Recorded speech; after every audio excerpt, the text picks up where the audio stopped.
Welcome to the Team Engagement Podcast, where leaders of teams share their insights. We discuss 5 questions in about 10 minutes, and we are very glad and grateful to have Jilliene Helman with us today. She is the CEO of RealtyMogul. And Jilliene, first of all, thank you for joining me today. And what would you like the audience to know about RealtyMogul? Well, thanks for having me, Sean. I'm excited to be here and excited to talk about teams and people in general are one of my favorite things to talk about as a CEO. I guess from a 1,000-foot view, RealtyMogul is an online marketplace for investors to invest in commercial real estate. So we work with investors on one side of the platform and real estate companies on the other side of the platform and look to bring great vetted institutional quality real estate deals to a wider group of investors. So if there's anyone who's interested in real estate investing, come visit us and always happy to talk about real estate. I find myself mostly talking about real estate. So it's going to be a breath of fresh air to talk about teams today. Talk about something else for a little bit. Well, it sounds like you focus mainly on commercial real estate as opposed to residential then. Is that right? Commercial also meaning apartment buildings. So apartment buildings, office, industrial, retail, self-storage. We do almost everything, no hospitality. So other than hospitality, we do a lot of apartment business. So definitely providing housing for folks around the country through those apartments. Oh, that's fantastic. Well, that's great. Thank you. Well, let's jump to the questions. Our first question, if you could share with the audience a success story that you've experienced of collaboration within a team. Yeah, one of our core values here at RealtyMogul is called Climb Mount Everest. And what that means is that you can't get to the top of Mount Everest by yourself, right? Usually you're going to be hiking with a team. You're going to have porters. You're going to have people, carrying your stuff up the mountain. You're going to have someone carrying an oxygen tank up the mountain. And that's kind of the concept of our company of everything requires collaboration with the team, right? We're only successful so long as we're all rowing in the same boat and climbing Mount Everest together. And I think that collaboration starts with the big vision and the big why. So at RealtyMogul, we're here to serve our investors and to help them to invest in real estate, to live the lives that they want to live, right? And sort of live the dream that they want to live. And so everybody on the team knows that that's the North Star. To get a deal done at RealtyMogul, nearly every team touches it. So as I was thinking about collaboration, like it's a daily occurrence, right? It's not something that we only do on one project and then we put it on the shelf. It's literally a daily occurrence. So if we talk about the life cycle of a transaction, it starts with our real estate team. They source the team, or they source the deal, they underwrite the deal, they negotiate the legal agreements, and then they pass it off to our operations and our accounting team who prepare the deal to go live. They coordinate that we've got a bank account set up. They coordinate that we've got an escrow account set up to process the flow of the capital. And then they hand it off to the marketing team. The marketing team makes sure that all the emails are ready to go. The marketing's prepared and approved. And then from there, it's our technology, which is all powered by our technology team. So our technology allows the investors to invest passively into real estate deals with the click of a few buttons. Once a deal is live on our platform, it gets passed to the investor relations team. So they're standing by, ready to answer any questions, about the RealtyMogul platform. And then once a deal is closed, it's passed back to our real estate team, specifically our asset management team, who works on that transaction until it's eventually sold. So literally on every single deal, the entire company is collaborating. And it's this fine orchestra that we've spent nearly a decade fine-tuning. But at the end of the day, it comes back to this core value of climb Mount Everest. I really like that. That's a great visual to climb Mount Everest as a team. I like how you described find your North Star or keep that in focus, at least keep that vision going. That's great comments. Thank you for sharing that story or that example in your company of how you're collaborating as a team. Question number 2, I hear from other leaders of teams that it can be a challenge to measure engagement. Tell me your thoughts. I disagree. I don't think it's challenging to measure engagement. I think sometimes it's hard to face hard truths. But I don't think that it's challenging to measure engagement if you're paying attention and you specifically train your managers to look for it. One of the things that we have at RealtyMogul is a manager training, and that's for both first-time managers and also really seasoned managers alike. And we specifically train them on how to ask their team open-ended questions and to dig deeper. So asking, how someone is doing is not enough. That needs to be followed with 3 or 5 additional questions, drilling down into what is really going on for that teammate. But I don't think that it's only about measuring engagement.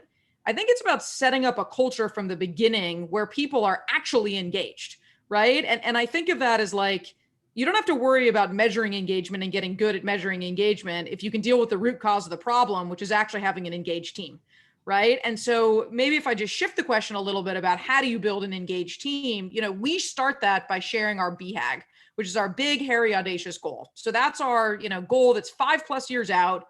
It's our high level strategy, kind of going back to that North Star that I was talking about a little bit earlier. And then we also share our strategic plan with the entire team on a line item by line item basis. It's the exact same strategic plan that we share with our board of directors, and we share that openly and transparently. And then in addition to that, we have cultural rituals to help foster engagement with that team. So we have daily daily team stand-ups. They're not one-on-ones. They're kind of broken out by team. So we have team stand-ups. So those teams feel very cohesive and very engaged. We have town halls every 3 weeks where we share a state of the union. I send an email out to the team every 6 to 8 weeks on how we're progressing against the plan, what our top priorities are, if there's something that's shifted. We introduce every single employee when they join the company. We recognize people for their anniversaries at the company, whether that's a 1 year, 2 year, 3 year, 4 year. We're celebrating a 7-year anniversary later today in our town hall. So I think that those elements of engagement, like sharing quarterly performance and being transparent about the good and the bad, are really critical for engagement. And then most importantly, it's listening, seeking feedback from the team on the front line. I'll give you another example. I'm hosting today a strategy session with one of our teams, and even our new college graduates who just joined the firm are invited to participate in that strategy session, and they're invited to share their ideas and share their thoughts, right? And bring those ideas to the table. So I think you start from a place of building an engaging environment and then set the stage to dig in deep to ensure that folks are actually engaged. Well, that's some great information. You packed a lot in a short few minutes there. But I have to call out that I really enjoyed hearing you talk about how you include even your newest employees and members of the firm there to add their perspective. I am a big proponent of that, and I think that is a fantastic way to help everyone be engaged. So I think that's great information. Question number 3, based on your experience, Jilliene, what is one attribute or quality of a confident leader?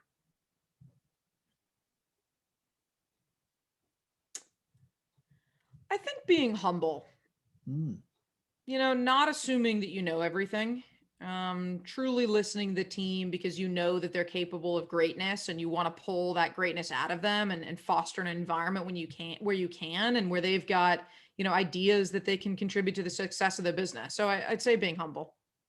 That's a great comment. It ties in very nicely with what you said previously about to drive up engagement, improve your listening and make sure you do that. Great comments.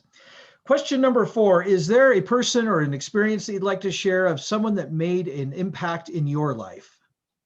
Yeah, it's funny. I've never actually shared this story with him, so I'll share it publicly. And then when you post the recording, maybe I'll send it to him. But about 4 years ago, probably in 2017, 2018, we were going through a particularly challenging time in the business. We hadn't quite figured out the model. We weren't feeling, the immense product market fit that we have today, the immense scale that we have today, the immense flywheel that we have today. And I remember having a series of really challenging conversations with the board. What do we do next? What's the direction of the business? Where do we take it? Here's the issues. And sort of, I've always been very transparent with our board and with our team on sort of that facing the hard facts. And one of our board members, his name's Chad Packard, and he's a partner at Pelion, which is a venture capital firm, is one of our venture investors in the business. And he stopped the conversation and he looked at me and he said, "And how are you?" Totally threw me off my game, right? Because I'm like talking about the business and here's what's going on and here's all the problems and here's all the exciting stuff. And like, we got to figure out what to do. And it was a total game changer for me because it wasn't about the health of the business and about the health of the company. It was about, my health as a human being. And how I was doing as an individual and as a human being. And I've carried that with me for a long time. And I think that it's changed how I show up as a leader. So I'll take time out of my day to just ping, folks on my team one-on-one and say, "How are you?" Right. And there's no expectations of what they'll answer. And it's really comes from a deep desire to really know them, not as a team member, but as a human being. Right. And really know truly how they are. Now, the funny thing with that question is when you ask that question, most of the time you'll get, "Oh, I'm good," or "I'm great," or "I'm this." Right. And so that's then the opportunity to dig down deeper and say, "Well, I know you're great, but how are you really? Like what's going on? How are you feeling?" Right? What emotions would you use to describe, how you've been feeling the last 2 months or this month or this week or, whatever it may be. And so I think that really made an impact on me. And I don't even know that he realizes the impact that he made, but that was a big one for me. That is a great story. I really appreciate you sharing that, and well done, Chad, but also well done for you, Jilliene, because then you turn around and you do it with your team. And so what a great impact he had and that you're having now on your team. Great story. Well, our last question, tell us a little bit about your first job. My first real job or my first real job? Well, you can share one of each if you want. I'm fine either way. Yeah, look, I'll share the first one because it's probably more fun than my banking career prior to being an entrepreneur. But I worked in catering, so mainly for weddings and bar mitzvahs. I would set tables, I would shine silverware, I would serve food, I would clean up food, I would serve drinks, and ultimately, break down tables and stack chairs before the end of the night. I started the job when I was 13, so I think it was child labor, but I loved it. It was great money. So I was making, $100 a night. I was absolutely thrilled. I was excited to go to work. And for the record, I'm a very good silverware shiner, and I take great pride in that skill set. That's awesome. I love that story. Jilliene, thank you so much for being on the podcast today. How can people find you?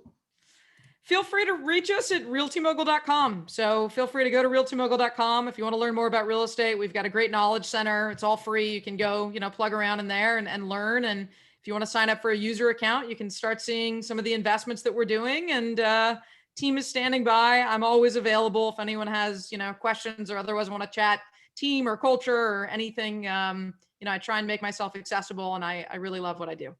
That is awesome. Thank you very much for making yourself available to folks for just about any kind of a conversation, it sounds like. This is Sean Richards with the Team Engagement Podcast, where leaders of teams share their insights. For more ideas, go to teamengagementpodcast.com. Again, that's teamengagementpodcast.com. We also encourage you to subscribe to the YouTube channel or to the podcast. Thank you so much for joining us, and have a great day. Thank you.